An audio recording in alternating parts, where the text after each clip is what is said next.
Perdón, ¿qué pasó? ¿Aló? ¿Qué pasó? Ah, nada, saludando. Ah, hola. Ya.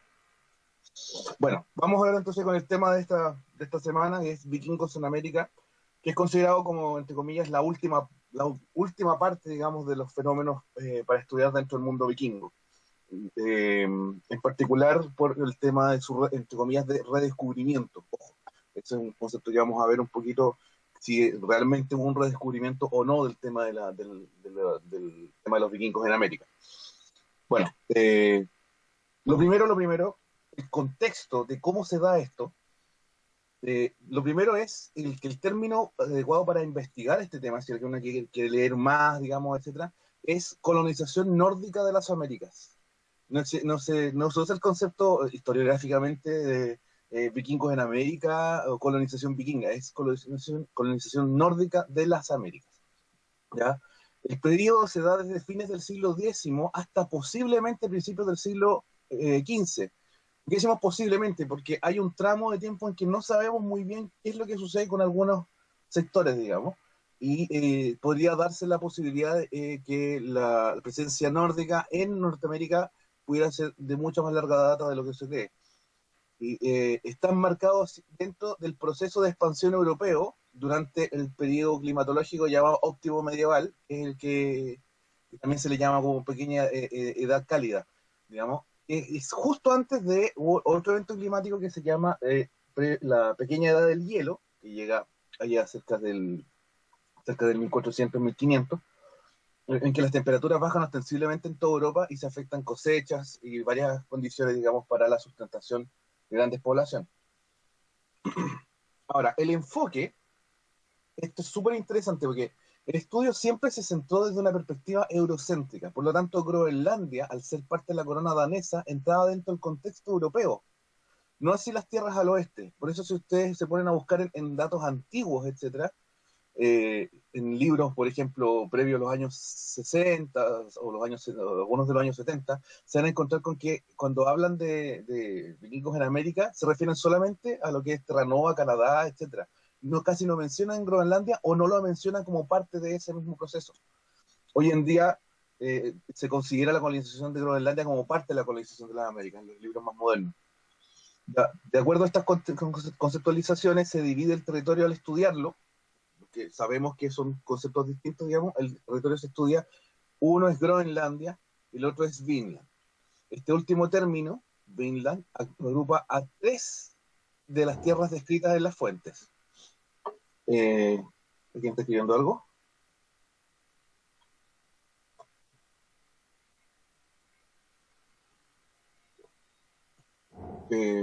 Ya, ok, sigo. El territorio se divide en estudiarlo en Groenlandia, una cosa, y Vinland, otra, digamos. En este último término se agrupan las tres tierras que aparecen descritas en las fuentes, que son Helluland, Markland y Vinland, ¿ya? Con sus respectivas descripciones aquí lo tenemos. Tierra de las piedras planas, que es Helluland, Markland, tierra de los bosques, y Vinland, tierra de uvas o bayas, también puede ser la palabra. Existen dos tierras míticas que aparecen tanto en relatos como en algunos mapas, como en este caso el mapa de Skalholt, que es del siglo XVI. Se fijan que sale Groenlandia, Helluland, Markland, Vinland, que sale como Vinlandia, y esta tierra que se llama Risiland, que no aparece en ningún otro mapa más que este, que es un mapa que apareció en una parroquia en Islandia. Y la otra tierra es Vitramannaland, que es la que sale mencionada en la Ervilja Saga, que es de la que hablamos la semana antepasada, la llamada Tierra de los Hombres Blancos. Y lo que sale explicado aquí como Straelingland es la Tierra de los Hombres Salvajes, digamos, se asume que alude a tierras que no colonizadas y en manos de los nativos. Es un término mucho más general, ¿ya? Ahora, las fuentes escritas que hablan sobre este tema de los viajes a tanto Groenlandia como o América, digamos, son la Groenlandinga Saga, que está en el Flateyjarbók, eh, la saga de Eric el Rojo, que está aquí, aparece en el Hauksbok y en Skalholtsbok. Pero en el Hauksbok es más antigua que la versión que está en el Skaldhost, posiblemente es una copia posterior. Y esta tiene detalles que esta no tiene, ¿ya? Así que si uno quiere leer la saga de Eric el Rojo, es recomendable leer las dos. Ya hay muchos detalles que tiene una, que no tiene la otra es más extensa, otra no, el lenguaje es distinto también, etc. La saga de los islandeses, Slending Gasogur, el libro de los islandeses, de Erwin Saga, que lo comenté, salen algunas descripciones de los últimos viajes, y finalmente lo incluí aquí en la Gesta Amanuensis Ecclesiae Pontificum de Adam de Bremen, no porque describa viajes a América ni nada por el estilo, sino porque describe los nombres, ya como dentro del universo que manejan los vikingos. Él menciona Winland y Groenland, ¿entienden? Entonces por eso está incluido aquí, solamente como hecho de mención, pero como fuente escrita, principalmente de los viajes, etcétera, son todas estas de aquí. Ahora, Eric el Rojo, que podemos ver aquí en esta espantosa miniatura del siglo, creo que es del siglo XIV, desterrado por 3 años de Islandia, es un vikingo islandés, digamos, él llega pequeño a Noruega, o sea, perdón, desde Noruega llega pequeño a Islandia, desterrado por 3 años de Islandia después del asesinato de los parientes del vecino que le había matado a los Trolls. Explora durante esos años, esos 3 años de destierro, la costa de Groenlandia y establece la primera colonia en la segunda mitad de la década del 980. ¿Ya? Esta tierra aparentemente no era desconocida, o sea, no había alguna motivación que lanzarse, digamos, a la aventura, pero sabiendo que había algo antes, digamos. 100 años antes, están los relatos de Gunnbjörn Ulfsson, que habría avistado una costa hacia el oeste, se presume que habría sido Groenlandia. Eric llama esta zona con este nombre para atraer colonizadores. ¿Ya? Groenlandia, ojo, climatológicamente Groenlandia era, la palabra no es mucho más verde, pero tenía un clima un poco mejor, digamos, de lo que tuvo el resto del tiempo Groenlandia. Tenía mucho menos hielo y muchos fiordos, que todavía existen, por cierto, digamos. Y Groenlandia tenía un poco más de zonas boscosas de lo que tiene hoy. Ahora, los asentamientos en Groenlandia se tienen que establecer en lugares muy específicos. Gran parte de la isla está cubierta de hielo, por lo tanto no es una zona con un mínimo de ecumenidad.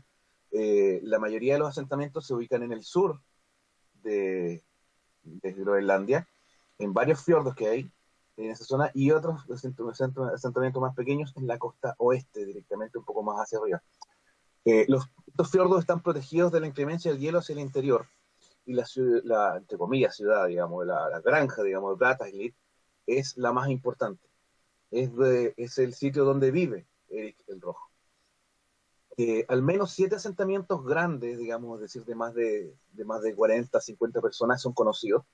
Se han estado estudiando en los últimos años bastante más extensivamente y están dedicados todos estos asentamientos principalmente a la recolección de pieles, marfil y grasa de foca y ballena, que es lo que está descrito en la fuente.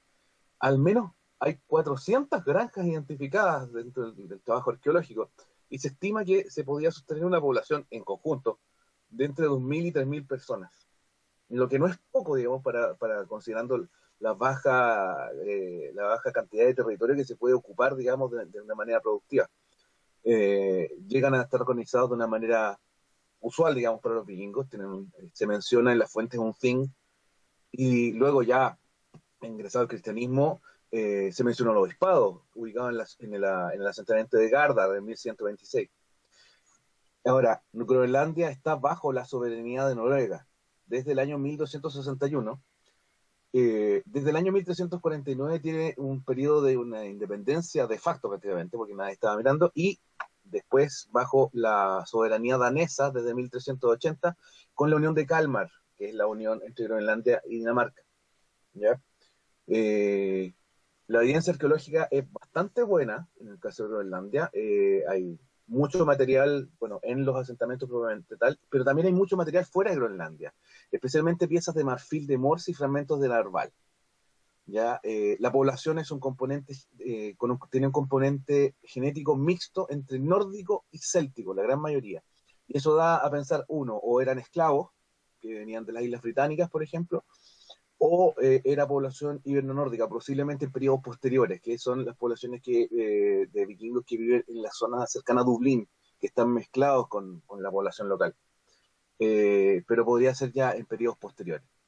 La evidencia plantea asentamientos que siguen la tradición arquitectónica islandesa, es decir, Groenlandia es un offshot de la colonización de Islandia por parte de los noruegos. Gran parte de este patrimonio arqueológico hoy en día está en peligro por el calentamiento global, porque se están retirando los hielos, se están quedando completamente a descubierto muchas zonas arqueológicas y se están pudriendo y haciendo daño a todos los materiales que puedan eh, dañarse fácilmente con la exposición aeróbica. ¿Ya? Entonces, ahí están en la Universidad de Copenhague, está trabajando junto con varias organizaciones para tratar de salvar un montón de patrimonio en estos momentos allá en Groenlandia. Así que posiblemente tengamos algunas buenas noticias, y ojalá que no, pero puede que haya algunas malas por este mismo tema también. ¿Hasta aquí tenemos alguna pregunta?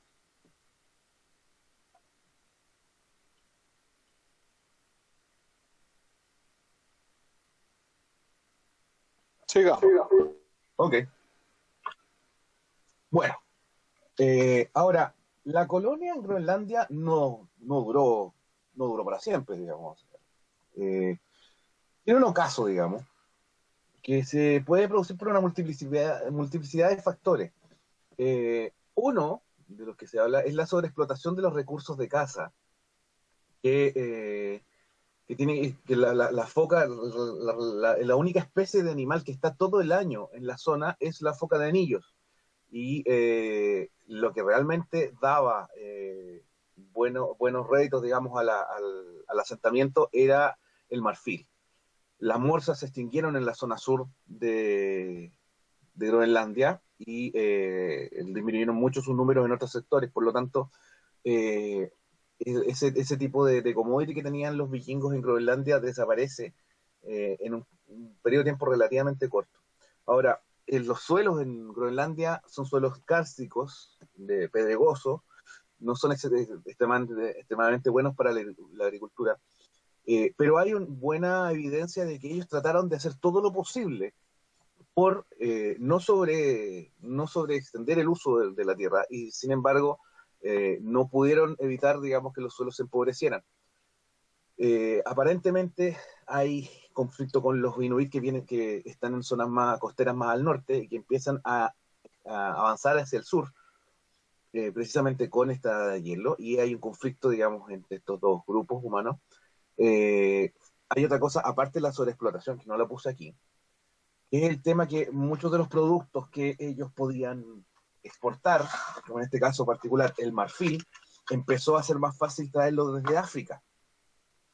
Entonces, eso es otra cosa que contribuyó al daño a las exportaciones del asentamiento. Y finalmente, bueno, la peste negra, que es otra de las posibilidades, al matar a una gran cantidad de gente en Islandia, en Noruega, etc., abre las posibilidades de nuevas tierras, pero mucho más cerca de Europa. Porque la colonia de Groenlandia, si bien es autosuficiente en sí, cada vez que se necesita algo más importante, diferente, etcétera, hay que recurrir a un viaje de varias semanas. El último registro aparece en 1408 de una boda en Balsey, precisamente en esta iglesia que vemos aquí. Las pruebas de radiocarbono entregan como última fecha en los restos arqueológicos en 1430, con más o menos 15 años.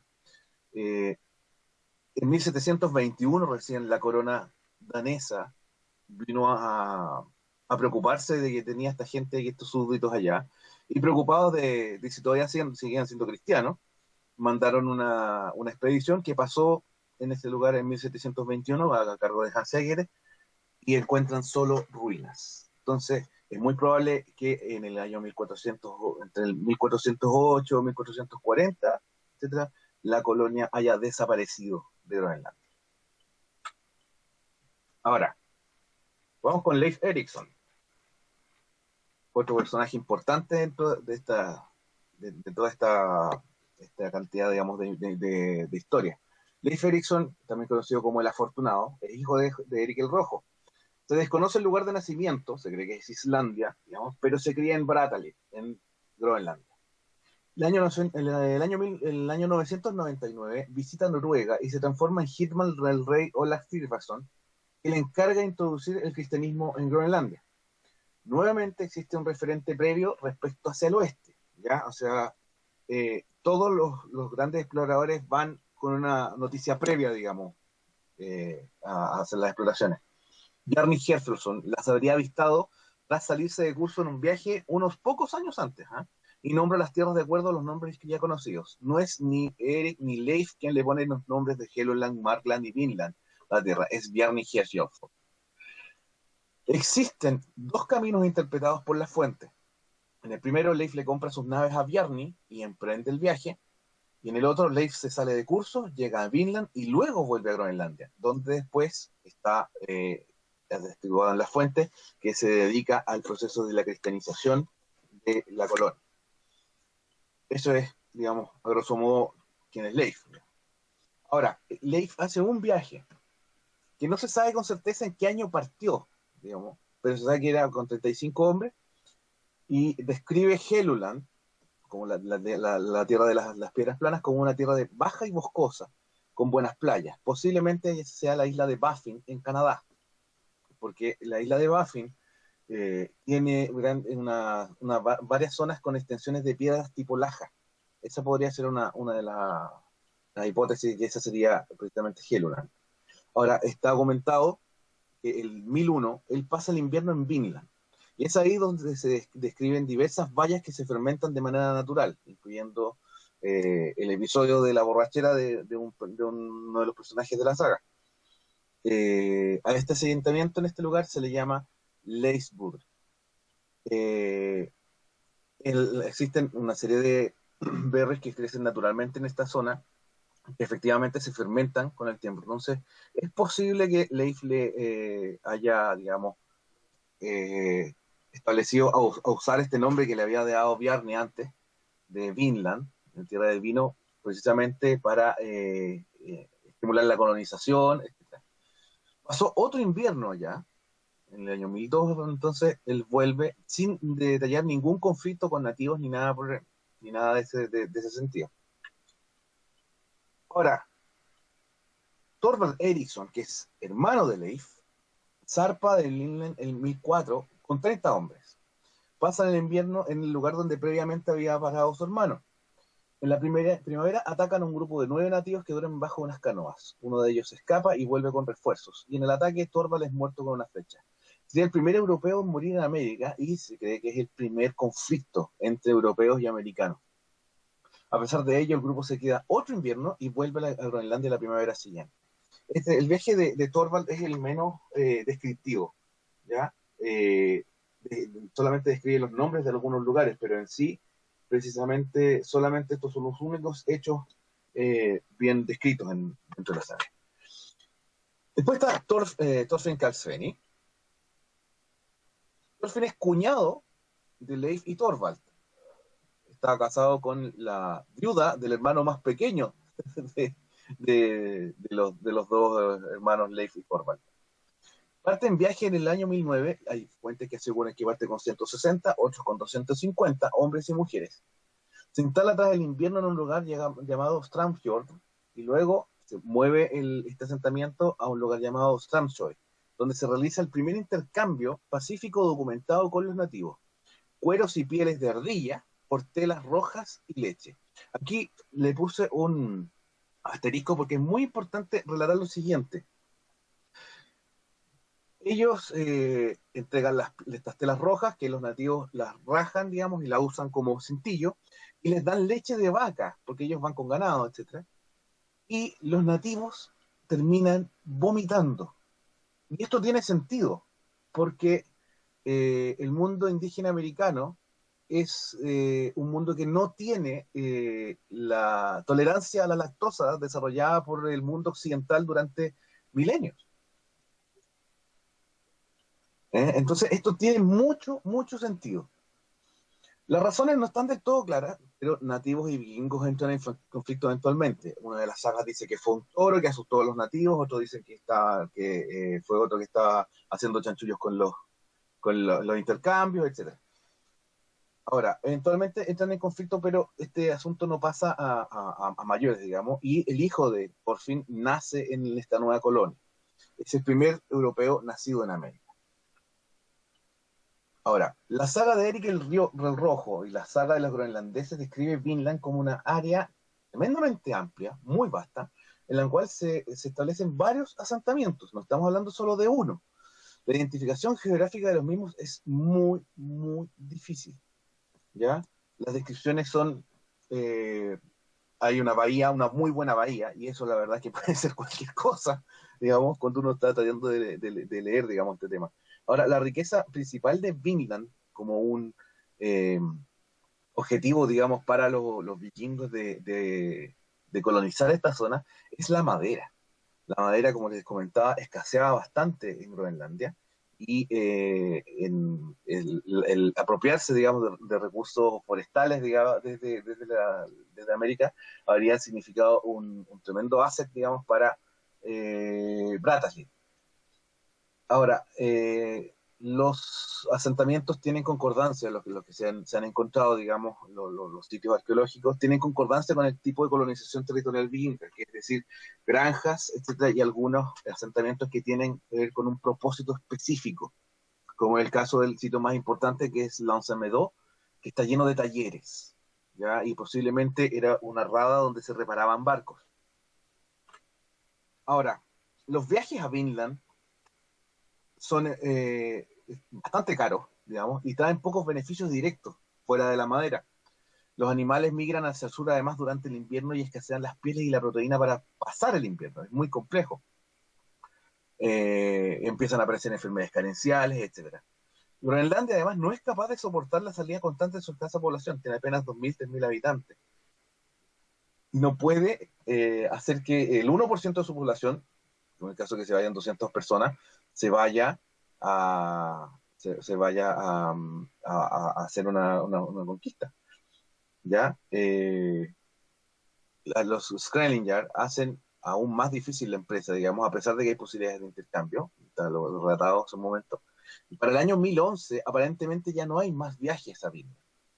¿Ya? El último que está explicado en la Ervilla Saga, eh, que es el de la hija o hijastra de Eric, Freydis Eriksdottir, es considerado ficticio por los historiadores modernos. Ahora, varias veces los historiadores modernos se han dado de cabeza dándose cuenta de que no eran las asuntos ficticios, así que es posible que tengamos noticias, digamos, de algún asentamiento que cumpla, digamos, las características que están mencionadas en la historia de Freydis.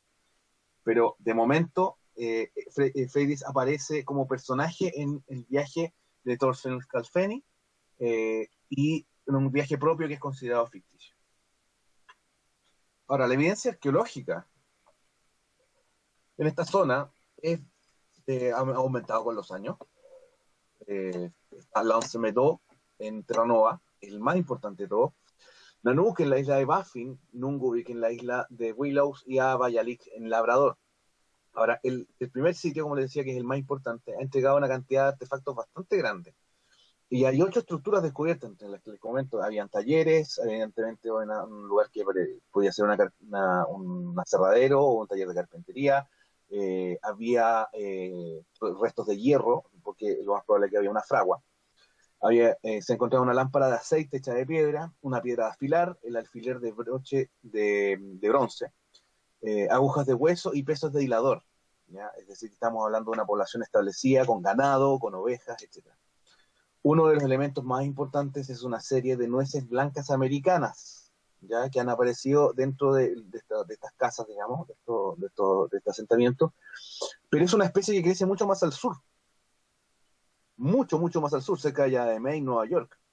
Entonces se plantea que o se comerciaron con los nativos locales o es posible que los vikingos llegaran mucho más al sur.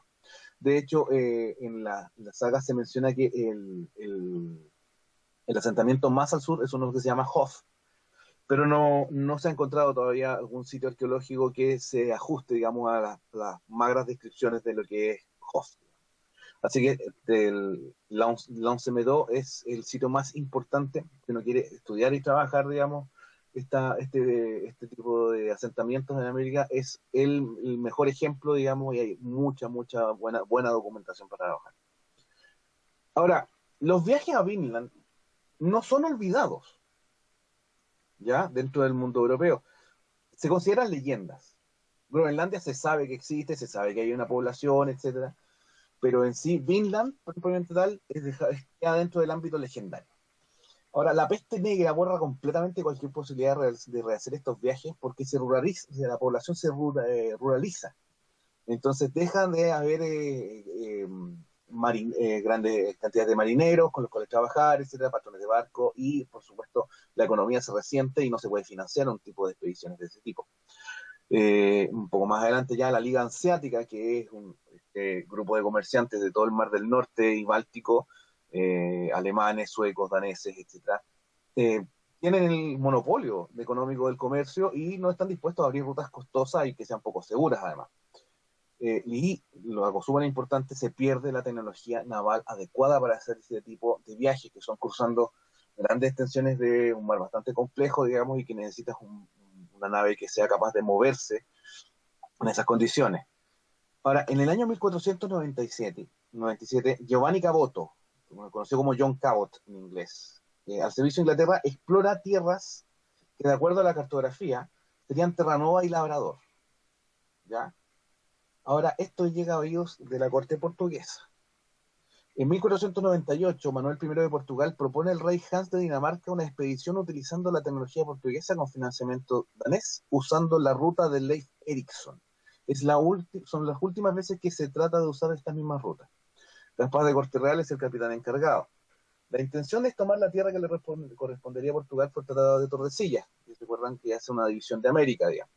La primera expedición llega a Groenlandia en el 1500, pero no pueden desembarcar por los hielos. Acuérdense que estamos entrando en la pequeña edad del hielo, digamos. Ahora, dado lo que hemos visto hace un rato, es probable que ya no hubiera nadie en Groenlandia. El año 1501, en la segunda expedición, nuevamente se ven impedidos de desembarcar en Groenlandia y cambian el curso al oeste y desembarcan en una tierra descrita con grandes ríos llenos de pinos y arbustos de vallas silvestres. Vuelven trayendo 57 indígenas para ser vendidos y financiar parte de la expedición, pero Corte Real se pierde en el camino, una vez se pierde, digamos, de las 3 carabelas. El año siguiente, el hermano va en su búsqueda, pero también se pierde en el viaje, la expedición vuelve con mapas, etc. Y en 1503 hay una tercera expedición, el hermano que viene quedando, digamos, pero el rey le prohíbe capitanearla, y la expedición retorna sin encontrar ningún rastro. Esta es la última vez que se usa la ruta de los vikingos. Les pongo este dato que es poco conocido, etcétera, para que se entienda específicamente que el tema de los viajes a Vinland no están olvidados en Europa, que ese tema del redescubrimiento que nosotros hablamos de ello hoy es algo completamente, entre comillas, temporáneo, digamos. ¿Ya? Finalmente, bueno, para tratar todo este tema, comenté las fuentes que habían hace un rato. Si quieren hacer una investigación, la literatura que hay no es tanta la que haya, ojo. Hay muchas evidencias falsas, muchos hoax de fuentes arqueológicas falsas, digamos, dando vueltas por ahí. Hay que tener mucho cuidado para lo que uno tiene que ir revisando. Ahora, particularmente, lo que yo les recomiendo aquí, bueno, son libros un poco antiguos, digamos, pero estos sientan un poco las bases, digamos, de lo que hay. El trabajo de Eduardo Brazao, El problema está en francés. Herman Paulson, que hace una revisión de la saga, que es bastante interesante este libro. Tiene una reedición del 2010, que sería interesante ver si lo puedo conseguir para subirlo a la biblioteca. Bueno, este de Robert Burnick es más bien referencial, igual que este de Eric Wagner. Ahora, este artículo de Heather Sprinkle en la revista Science del 97 es muy interesante porque entrega posibilidades alternas, digamos, del abandonamiento, digamos, de la colonia en Groenlandia. Smiley llena este trabajo, o sea, perdón, James Smiley hace un trabajo la saga de los islandeses, es como una segunda parte de lo que sería este trabajo, el de Paulson. Patrick Sutherland hace un buen trabajo también. Este está en este libro, que el libro se llama Vikings de North Atlantic Saga, que es del Smithsonian, y esta, si no me equivoco, yo lo leí en internet. Voy a poner el link por último para que lo podamos ver. Y lo más importante, para entender todo el tema de L'Anse Meadow y el yacimiento en Canadá, los trabajos de Helge Hingstad y Anstine Hingstad son primordiales. No hay nada que hacer, ¿ya? Y lo otro, les recomiendo que se metan al sitio web de Parks Canada, del sitio histórico de L'Anse Meadow. Tiene un tour bien bonito, hay buenas imágenes, etcétera, y uno se puede hacer un poquito la idea de qué estamos hablando, digamos, al momento de hablar de la colonización nórdica de las Américas. Eso sería, muchachos. Muchas gracias por su atención.